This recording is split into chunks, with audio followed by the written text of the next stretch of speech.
you to do that. Would you contact your governor, Governor Bevins? Indiana, would you contact Governor Pence? Will you contact your local school superintendents? Right. Sarah, thank you for calling in. Hello. Hi, Sarah. How are you? I'm doing okay. All right. What do you think about this? It's upsetting to me. And it should be. You have children in school, I bet. I do. Two that are not in school and two that are in school. There's got to be a better way than telling schools that you have to allow whoever in whatever bathroom they choose. You know, it gets very private, doesn't it? You know, and even in pre-K levels and kindergarten levels, they teach our children, privacy, please, privacy, please. I just keep hearing that ringing in my ear because, I mean, I know our little grandkids, when they come in from kindergarten and the pre-K classes, you know, they're like, and then all of a sudden they're going into the restroom and they say, you know, privacy, please. And yes. All of a sudden now, privacy, please, is out the window. Out the window. It is out the window. It is very disturbing to me that we cannot protect our children. Yes. And truthfully, if our school cannot comply in a way that will allow at least one single-user restroom per school, my oldest will be moving to the middle school, then I really feel like I have no other choice than to just pull them from that kind of a situation. And that will be our choices. That, you know, and our choices are going to be limited. They are really going to be limited. Oh, they really are. They are. Yeah. And and again, I'll go back to this, Sarah.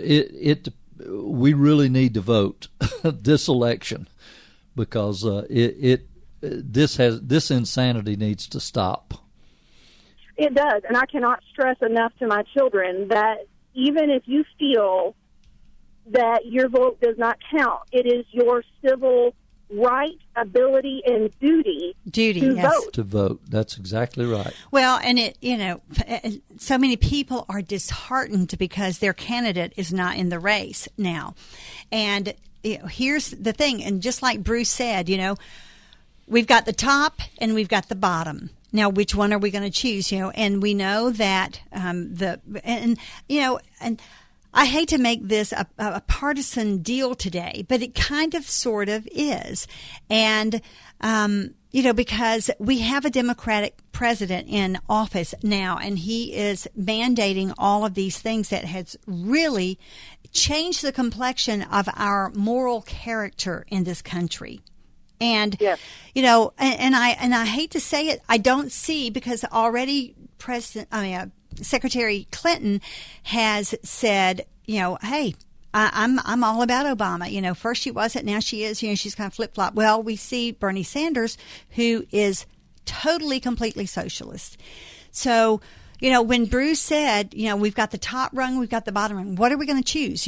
We have got to unify as a conservative party. If we don't, we are going to get more of the same thing, but maybe in worse degrees, because, what are our options out there? I'm sorry, but Mrs. Clinton has done nothing but unimpress me with. I feel like we're stuck between voting between the lesser of two evils. It's a very and we may be, but are we going to choose? We've done that before in this country. We have, and but are we going to just stay home and not because? So we'll let whomever choose the evil that we get. Oh no! I really think everybody has to get out and vote. And like I said, I stress that incredibly to my children. I take them to the polls with me, so they are learning the process. And people need to understand that you can still vote and be private in your vote, but take your children and teach them. My parents took us.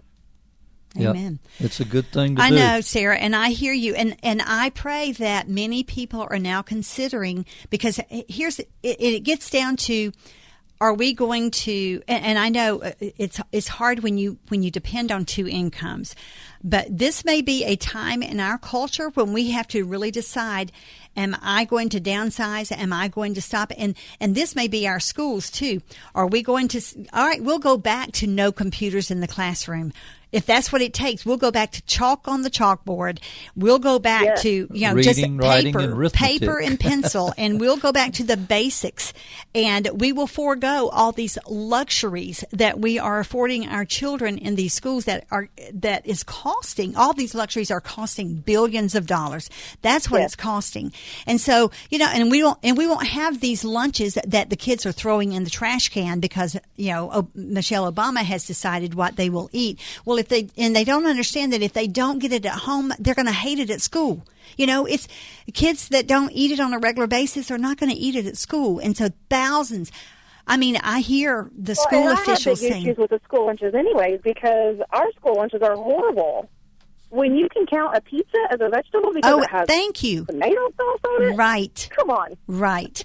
Yes. Listen, when we were growing up, we had great lunches. We had really good lunches. It was like home-cooked meals. Yes, we had home-cooked meals. We don't get that anymore, Oh, yes, you can order a pizza or you can order yogurt, or what. But I don't know. It's really, really far. We've gotten way off base.